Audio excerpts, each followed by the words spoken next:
The sheriff's horse was gone before dawn broke over the mesa.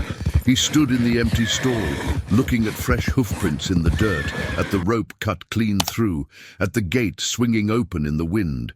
His hand went to his holster. Then it fell away. He knew who took it. He knew why she ran, and he knew he couldn't let her reach the county line. Behind him, the deputy asked what they should do. The sheriff didn't answer. He was already walking to the truck, already calculating how much of a head start she had, already remembering the look on her face 3 nights ago when he told her it was over, that the land had to be sold, that the bank had made its decision, that nothing he could do would change it. She'd said nothing then, just looked at him with those dark eyes that had seen too much, turned and walked out of his office without a word. Now his horse was gone, his best horse. The one that knew these Arizona trails better than any vehicle ever could, and she was riding hard towards something he couldn't let her find. The deputy asked again.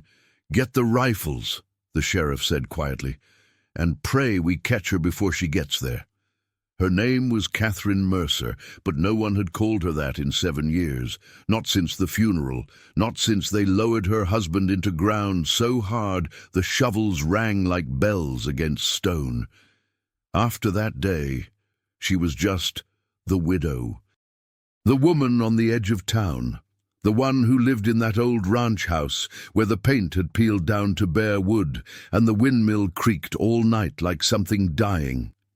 She was 42 years old, still strong in the shoulders from hauling water and fixing fence, still had her husband's last name, even though his family had long since stopped coming around. Still wore his work shirts because they were practical and because some mornings she needed to remember what it felt like when someone else breathed in a room with her. The ranch sat on 200 acres of scrubland just north of Salvation, Arizona, a town that had never lived up to its name. Salvation had one main street, one church, one bank, one bar, and a sheriff's office that doubled as the courthouse when the circuit judge came through. Population 347, though that number got smaller every year as the young ones left for Phoenix or Tucson and the old ones died in their sleep. Catherine's land bordered federal territory, thousands of acres of desert and canyon that stretched all the way to the state line. Beautiful country if you liked emptiness, dangerous country if you didn't know it. Her husband had known it. Had grown up riding those trails with his father and grandfather, learning where the springs were, where the rattlesnakes denned, where a person could hide if they needed to disappear. He taught her some of it before the cancer took him. Not all. He'd been sick faster than either of them expected.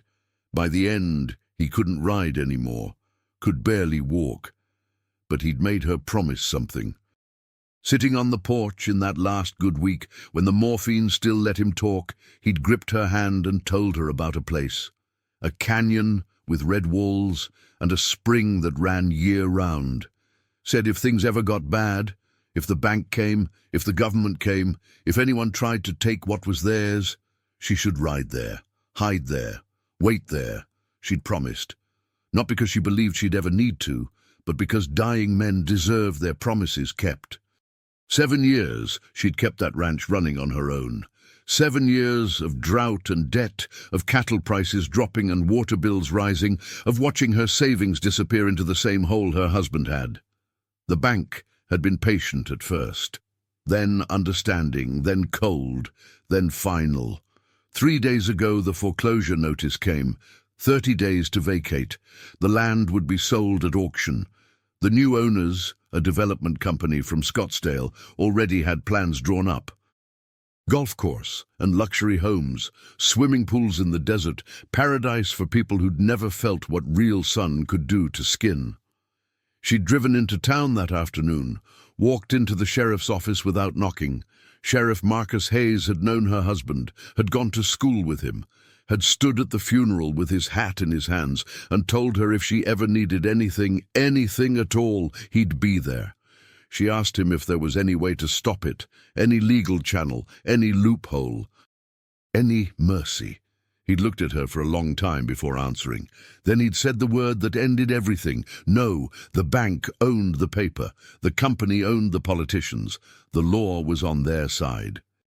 In 30 days, everything her husband had built, everything his father had built, everything that made her life mean something, would belong to strangers who'd never touched a branding iron or delivered a calf in the freezing dark, or sat on that porch watching the sun go down over land that felt like prayer. She didn't cry, didn't raise her voice. Just asked one more question. "Did you fight for me, Marcus?" He didn't answer. Didn't need to. She could see it in his face. He'd made his choice. Kept his job, kept his standing, kept his hands clean. She left his office and drove home in silence. For 3 days, she moved through the house like a ghost, sorting through what to keep and what to leave behind, boxing up photographs and her husband's tools, feeding the horses and the chickens, knowing someone else would do it soon. Then last night, she'd gone to the gun safe, taken out her husband's rifle, cleaned it, loaded it, wrapped it in oilcloth, and tied it to her saddle. At 3 in the morning, she'd walked into town. The streets were empty, even the bar was closed. She knew where the sheriff kept his horses, behind the office in a small corral. She knew which one was his best. A roan gelding named Red, 8 years old, strong legs, good wind, smart enough to know when a rider meant business. She cut the rope, led him out quiet, mounted up behind the general store where no one could see. Then she pointed him north toward the federal lands and let him run. By the time the sun came up, she was 15 miles gone. By the time the sheriff realized what happened, she was 20. And she wasn't stopping until she reached the place her husband had told her about. The place where the law couldn't follow. The place where a person could vanish into stone and sky and silence. She didn't steal the horse to hurt the sheriff. She stole it because she knew these trails, knew that a truck would get stuck in sand or stop by boulders, knew that the only way to reach that hidden canyon was on horseback. And she knew that if Marcus Hayes was going to take everything from her, she'd at least make him chase her for it. The morning air was cold. Her breath came out in clouds. The horse moved steady beneath her, hooves finding purchase on rock and loose gravel, ears forward, sensing the land ahead. She didn't look back. Looking back was for people who had something to return to. The truck couldn't make it past Miller's Crossing. Sheriff Hayes stood at the edge, where the road ended and the real desert began, looking at tire tracks in the sand where some fool tourist had tried to keep going and gotten stuck axle deep. The deputy stood beside him, squinting into the sun, rifle slung over his shoulder. "How far you think she got?" the deputy asked. "Far enough," Hayes spit into the dirt. "Radio back to town. Tell them to send the horses. Tell them to bring water for 3 days. "You think it'll take that long?" "I think she knows where she's going, and I think she's got a 6-hour lead on us." The deputy went back to the truck. Hayes stayed where he was, looking north at the landscape that rolled away in waves of red and gold and shadow. Somewhere out there, Catherine Mercer was riding his horse into country that could kill a person if they didn't know it. But she did know it. Her husband had made sure of that. Hayes remembered the man. Remembered him as a kid, actually.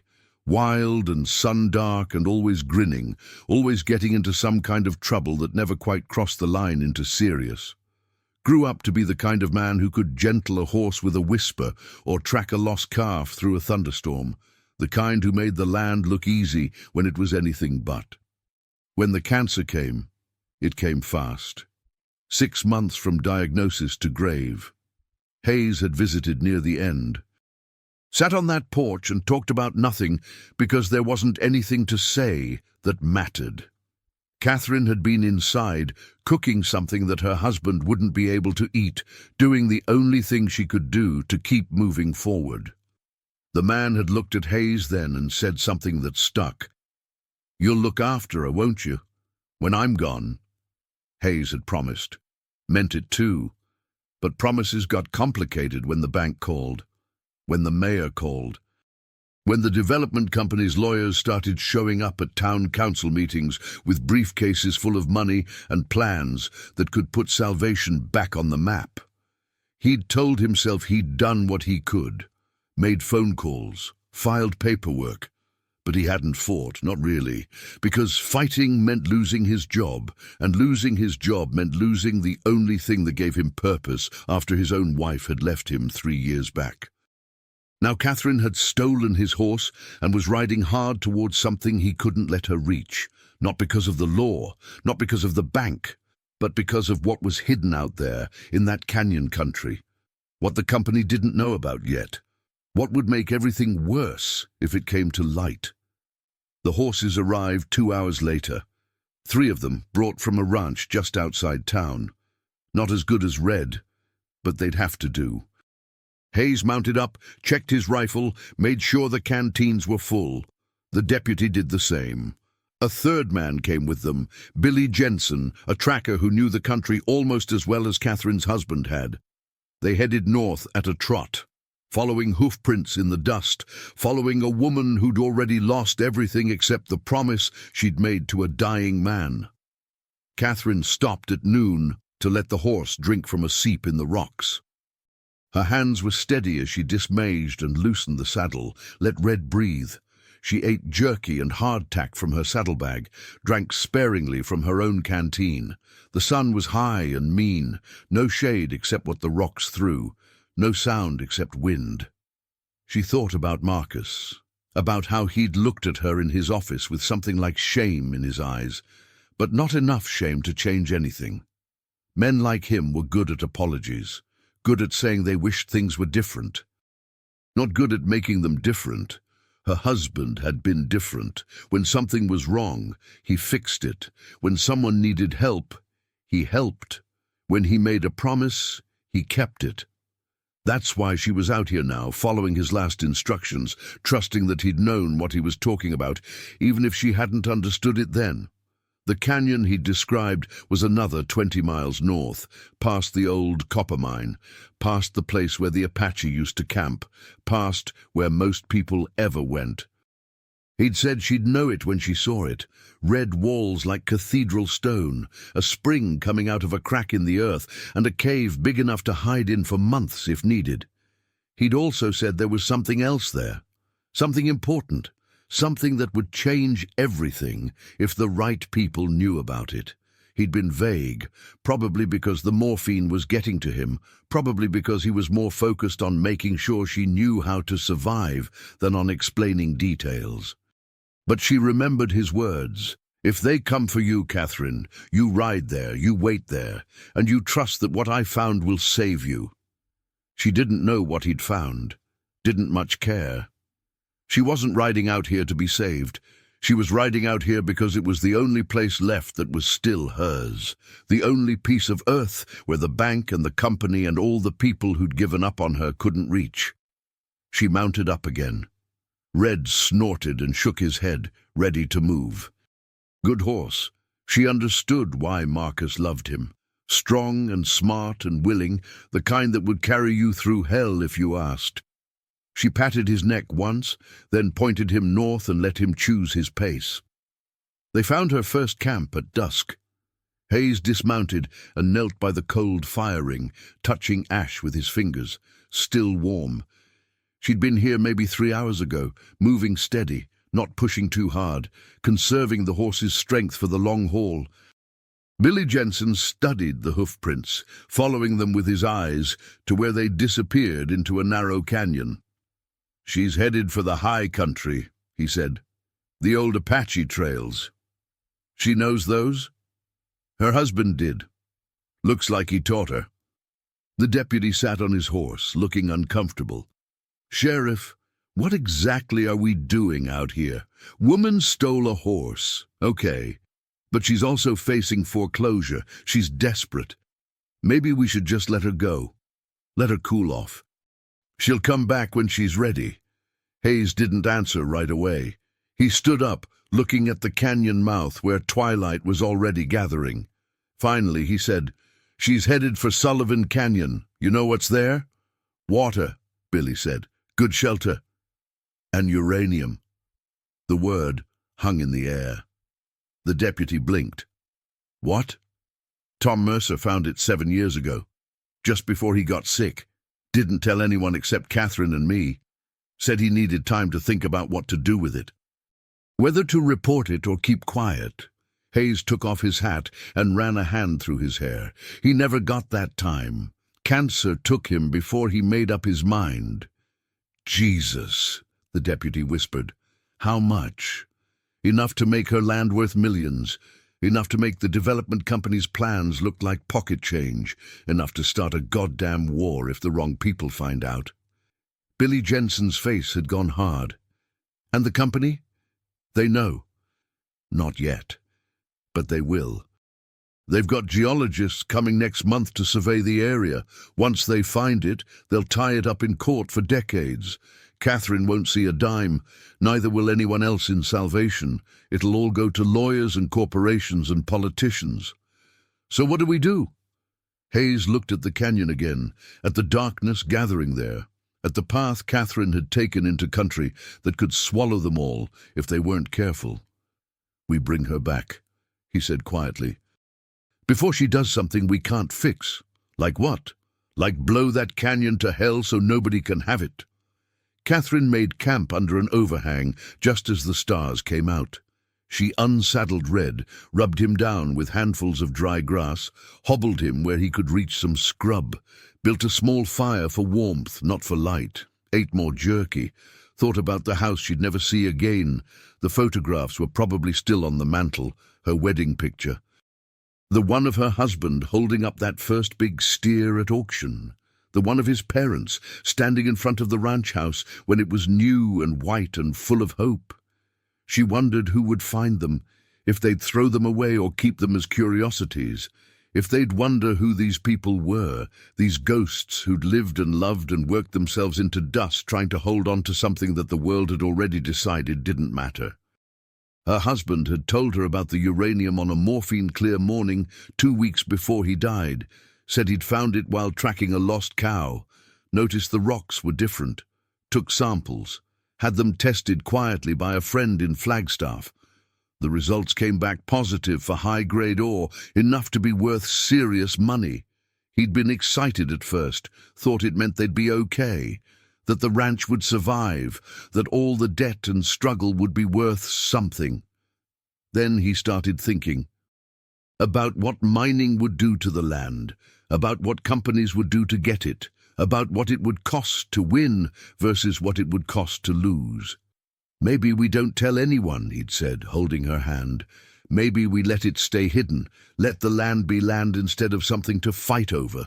She'd agreed because he'd asked her to, because keeping a secret was easier than starting a war, because they'd both been raised to believe that some things were more valuable than money. But now the ranch was gone anyway.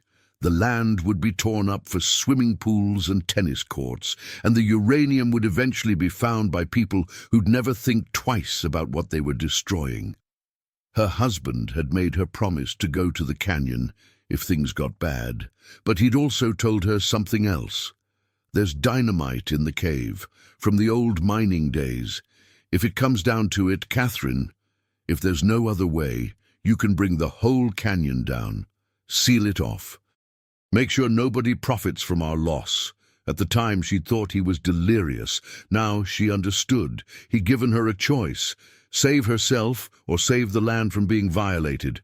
Hide in the canyon or destroy it so thoroughly that no one could ever touch what was buried there. She fed another stick to the fire, watched sparks rise into the dark. Tomorrow she'd reach Sullivan Canyon. Tomorrow she'd have to decide. They rode through the night, following her trail by moonlight. Hayes knew it was risky, knew that one wrong step could lame a horse or break a rider's neck, but he also knew that Catherine had a half-day's lead and that every hour she got closer to Sullivan Canyon was an hour closer to disaster. Billy Jensen rode point, reading the land like a book. The deputy followed, quiet now, understanding the stakes. Hayes brought up the rear, rifle across his lap, thinking about all the ways this could end badly. At midnight they stopped to rest the horses. Sat in silence eating cold beans from cans. The desert stretched away in all directions, silver and black under the moon. "You think she'll really do it?" the deputy asked. "Blow the canyon?"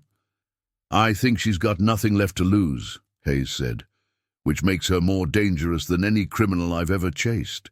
She's not a criminal, she's desperate. Sometimes that's the same thing." Billy Jensen spit into the sand. "Known Catherine since she was a girl. Knew Tom even longer. Good people. Salt of the earth, this whole thing is wrong." "Doesn't matter if it's wrong," Hayes said. "It's legal. The bank followed procedure. The company made a fair offer. The law is the law." "Law didn't stop you from taking a cut from that company, did it?" The words hung there like a knife. Hayes went very still. "What did you say?" "I said everyone knows you got paid to smooth things over. Make sure the foreclosure went through clean. Make sure nobody raised a fuss." Billy's voice was quiet but certain. "Don't pretend you're doing this for justice, Marcus. You're doing it because that company owns you now. And if Catherine blows that uranium deposit, your payday disappears." The deputy looked between them, nervous. Hayes stood up slowly. His hand went to his belt, not his gun, but close enough. "You don't know what you're talking about. I know you bought a new truck last month. I know your mortgage got paid off.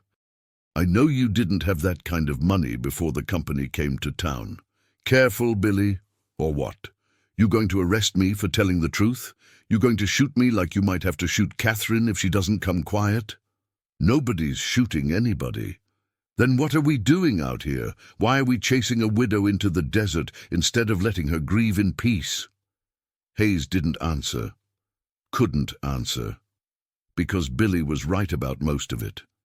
The company had offered him money, not a bribe, they'd said.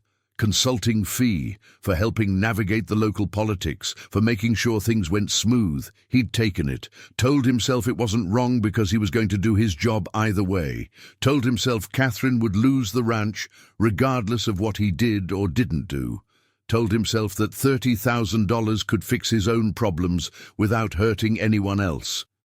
But now here he was, chasing a woman through the dark because she might destroy the thing that had already paid for his silence. "We're doing our jobs," he said finally. "That's all. We're doing what we're paid to do." Billy shook his head. "You keep telling yourself that, Marcus. Maybe one day you'll believe it." They mounted up and rode on, but something had changed. The deputy wouldn't meet Hayes's eyes. Billy led the way, but with his shoulders tight and his jaw set. And Hayes followed, knowing that no matter how this ended, he'd already lost something he couldn't get back. Catherine reached Sullivan Canyon just after dawn. The walls rose red and ancient on both sides, so high they swallowed the sun. The spring her husband had told her about trickled from a crack in the stone, forming a pool so clear she could see the sand at the bottom. Red drank deep while she dismounted and looked around at the place that was supposed to save her. It was beautiful in a way that made her chest ache, wild and untouched, the kind of place that made you understand why people used to believe in gods who lived in the earth, the kind that reminded you how small human concerns really were.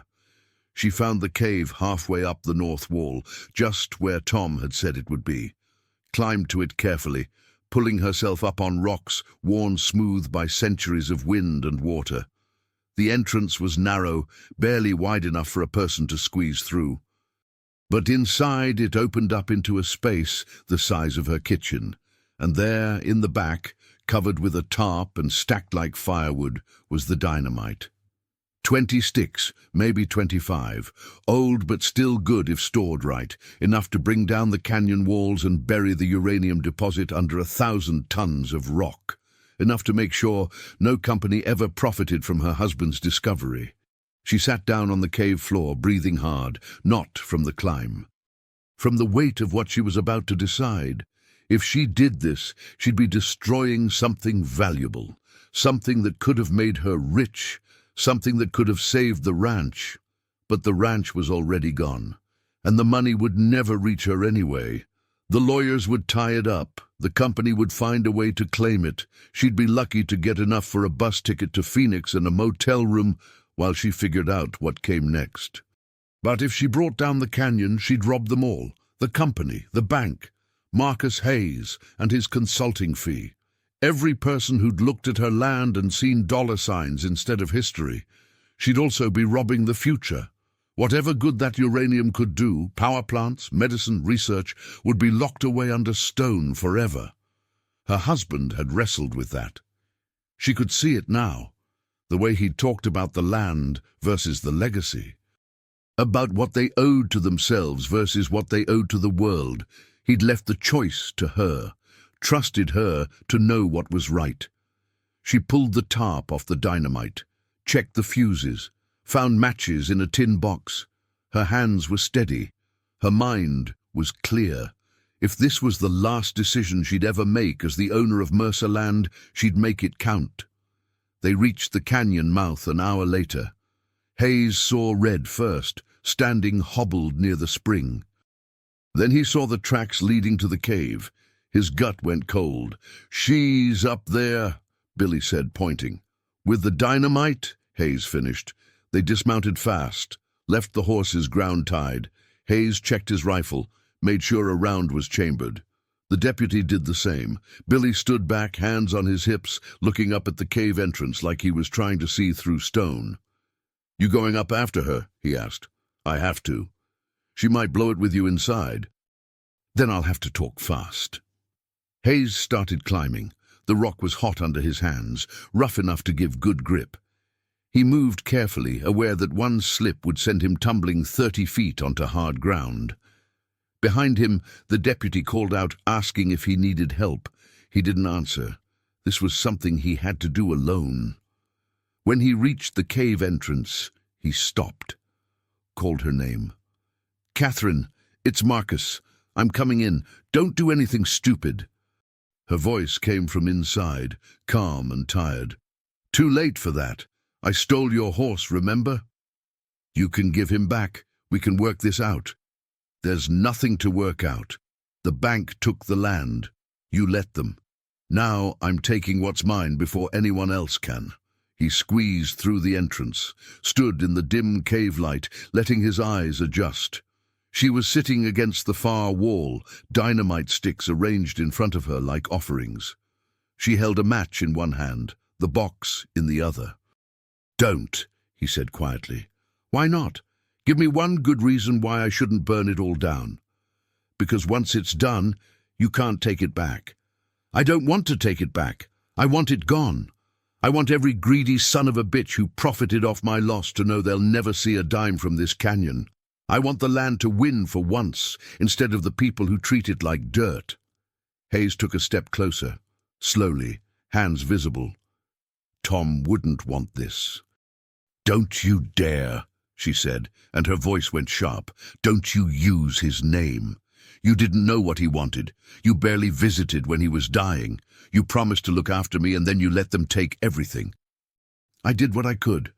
"You did what was easy. You took their money and you looked the other way, and now you're here trying to stop me from the one thing that might make any of this mean something." "It won't mean anything. It'll just be destruction. It won't bring Tom back. It won't save the ranch. It'll just make you a criminal, and him a memory of a man who raised a woman who threw everything away out of spite." She struck the match.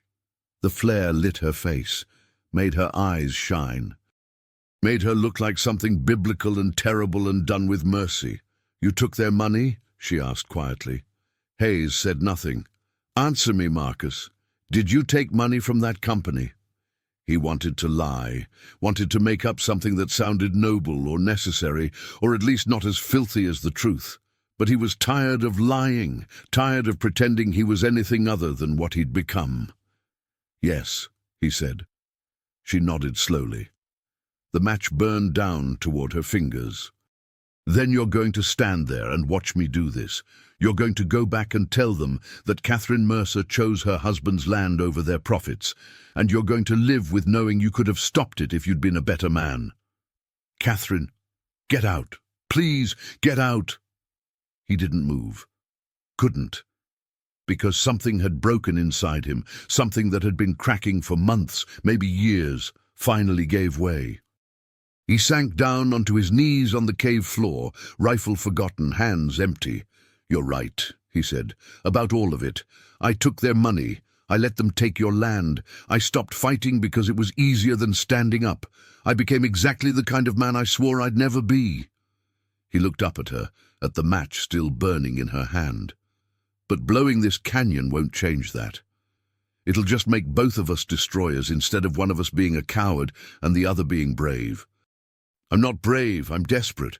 "Then be smart instead. Use that uranium to fight them, file claims, hire lawyers, make them battle for every ounce of it.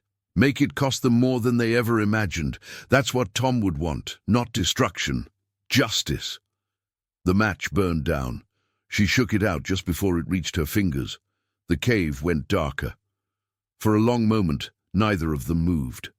Then Catherine laughed, not loud, not happy. Just the sound of someone who'd reached the end of something and found nothing there but air. "You think there's justice for people like me?" she asked. "You think a widow with no money can fight a company with lawyers on retainer? You think anyone cares about what Tom wanted or what I need or what this land means?" "I think you're not alone," Hayes said. "Billy's outside. He knows what's happening. Half the town knows. And if you make this public, if you tell everyone about the uranium and how the company tried to steal it, you'll have people on your side. Not everyone in Salvation is bought. Not everyone stopped caring. But you did. Yeah, I did. And I'll carry that until I die, but maybe I can make it right. Maybe I can use what I know about their dealings to help you fight. Maybe I can be the man Tom thought I was, even if I'm starting late." She looked at him for a long time. Studied his face the way someone might study a stranger, deciding if he was worth believing, deciding if hope was a luxury she could still afford. Finally, she set the matchbox down, stood up, walked to the cave entrance and looked out at the canyon, at the spring, at Red standing patient by the water. "He really loved this land," she said softly. "Used to say it spoke to him, like the rocks were alive somehow. Like if you listened long enough, they'd tell you what to do." "What are they telling you now?" She was quiet for a moment. Then, "They're telling me not to give up, not to let anger win. They're telling me to fight until there's nothing left to fight with." Hayes stood up, joined her at the entrance. Together they looked out at the morning light spreading across the canyon floor, turning everything gold and red and beautiful. "Then let's fight," he said. Resolution. They rode back together, all 5 of them. Catherine on Red, Hayes on his rented mount, Billy and the deputy flanking them like an honor guard instead of a posse. They moved slow, letting the horses set the pace, letting the desert absorb what had happened in that cave. Nobody spoke much. There wasn't a need. Some things were understood without words. When they reached Salvation late that afternoon, half the town was waiting. Word had spread somehow, the way it always does in small places where everyone knows everyone's business. They lined Main Street, watching as the sheriff brought the widow home, but they weren't angry. They were curious, concerned. Some of them looked relieved. Catherine dismounted in front of the bank, tied Red to the hitching post like she owned the place. Walked inside with Hayes right behind her. The bank manager looked up from his desk, startled. Started to say something about trespassing. Hayes held up a hand. "She's here to make a claim," he said, "on mineral rights to her property. Specifically uranium deposits in Sullivan Canyon. Federal law states that surface rights and mineral rights are separate issues. And unless you can prove otherwise, those mineral rights still belong to Catherine Mercer." The manager blinked. What?" "You heard me. She's filing a claim. Today. Right now. And then we're going to have a very public conversation about how your bank fast-tracked a foreclosure on land that contains valuable mineral deposits." How your company friends might have known about those deposits, how this whole thing might constitute fraud. Now, wait just a minute. No, Catherine said quietly. You wait. You and everyone else who thought you could just take what you wanted without a fight. My husband found that uranium. He kept it secret because he loved the land more than the money. But I'm not going to let you profit from his silence. I'm filing claim. I'm hiring lawyers. And I'm going to make sure every newspaper from here to Phoenix knows what you tried to do. The manager's face went red, then white. He reached for his phone. Hayes reached for his handcuffs. Go ahead, the sheriff said. Call whoever you need to call. But do it after I've arrested you for conspiracy to defraud, because Billy Jensen's been doing some research. Found out the company's geologists were in town 3 months ago. Found out they tested soil samples near Catherine's property. Found out they knew exactly what was there before they made their offer. He smiled without warmth. That's called intent, and it's going to cost you a lot more than $30,000 in consulting fees. The legal battle took 18 months. Catherine moved into a small apartment above the general store, sold what she could, kept what mattered. Hired a lawyer from Flagstaff who specialized in mineral rights disputes.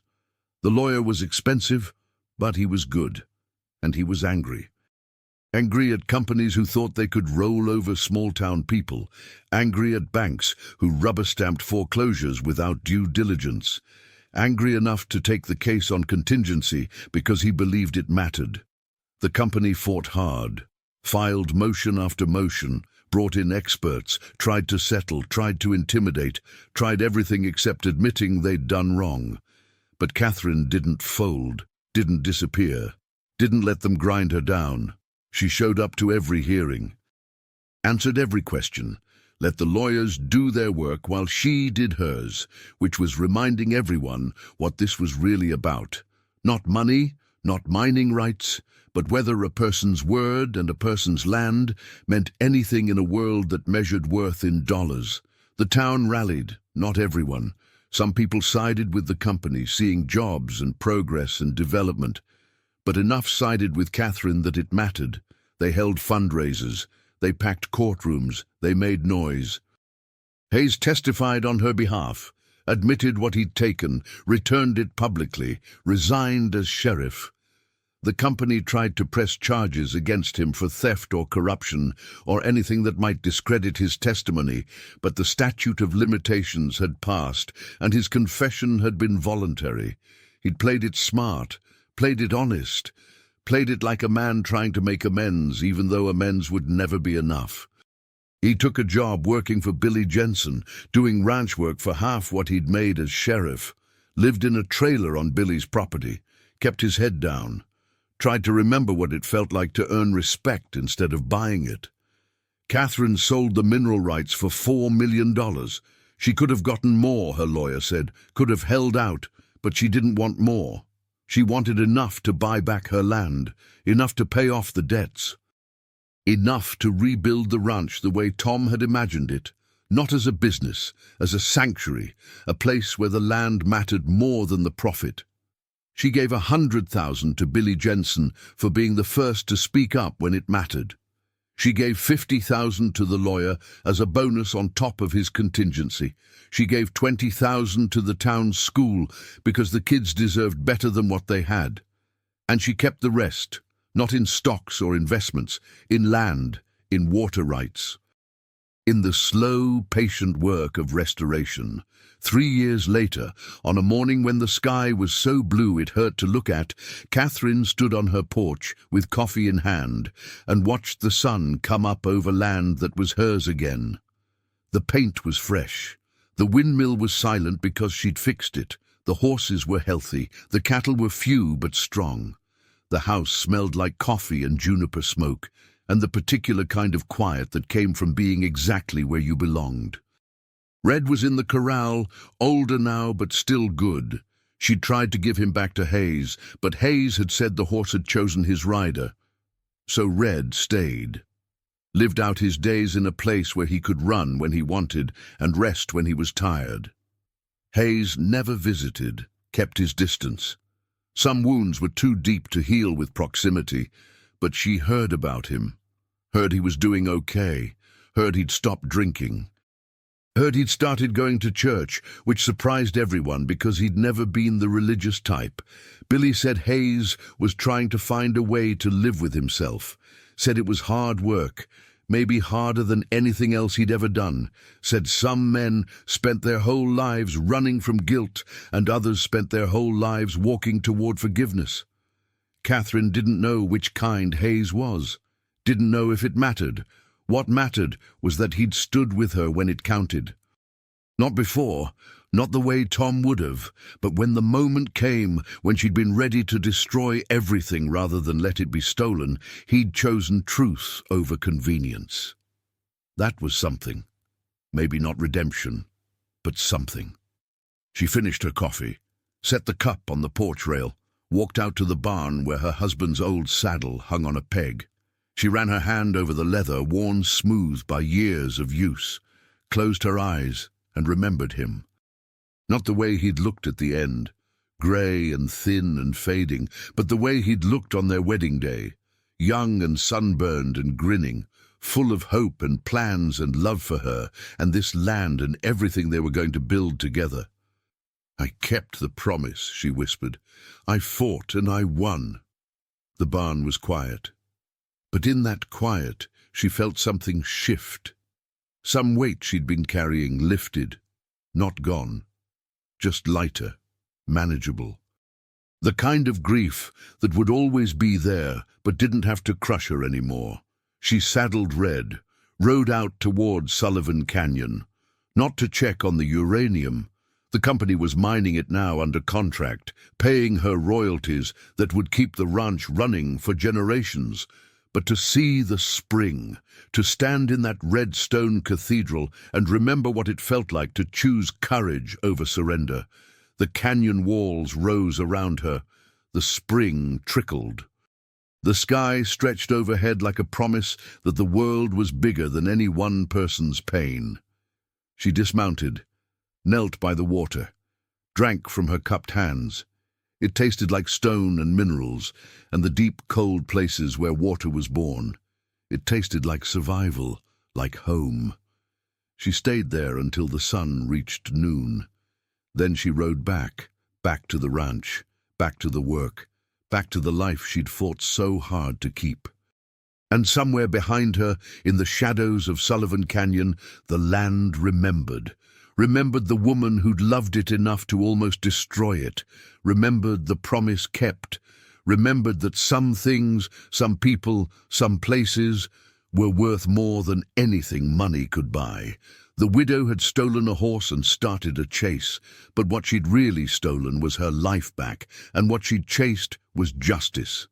In the end, both were hers.